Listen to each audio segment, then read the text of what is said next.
Hours of WWDC event చూసాకైతే literally నన్ను అయితే డిసప్పాయింట్ చేసిందని చెప్పాలి యాపిల్. వీళ్ళు సార్ ఏం కొత్తగా తెచ్చారా బాబు అని చూస్తే ఎప్పుడో విండోస్ 2007 లో తీసుకొచ్చిన ట్రాన్స్ప్లాంట్ యూఐ సిస్టమ్ ని ఇప్పుడు వీళ్ళు పేరు మార్చి తీసుకొచ్చారు, లిక్విడ్ గ్లాస్ అనే పేరుతో.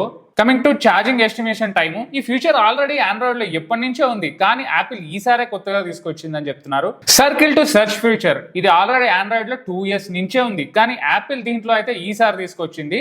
మనకు ఆండ్రాయిడ్ లో సర్కిల్ చేస్తే సరిపోతుంది, దీంట్లో అలా కాదు, స్క్రీన్ షాట్ తీసి మరి సర్కిల్ చేయాలి. లైవ్ కాల్ ట్రాన్స్లేషన్, ఇది ఆల్రెడీ మనకి ఆండ్రాయిడ్ లో సామ్సంగ్ గ్యాలక్సీ AI లో 2 years బ్యాకే వచ్చింది ఇది కూడా.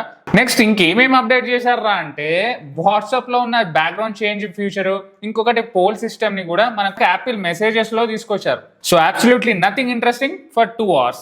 కానీ దీన్ని బట్టి నాకౌట్ అయితే అర్థమైంది ఏంటంటే విండోస్ అసలు ఎంత ఇన్నోవేటివా అని అనిపించింది, ఎందుకంటే వాళ్ళు అప్పుడే తీసుకొచ్చారు 2006 లో ఈ థీమ్ ని.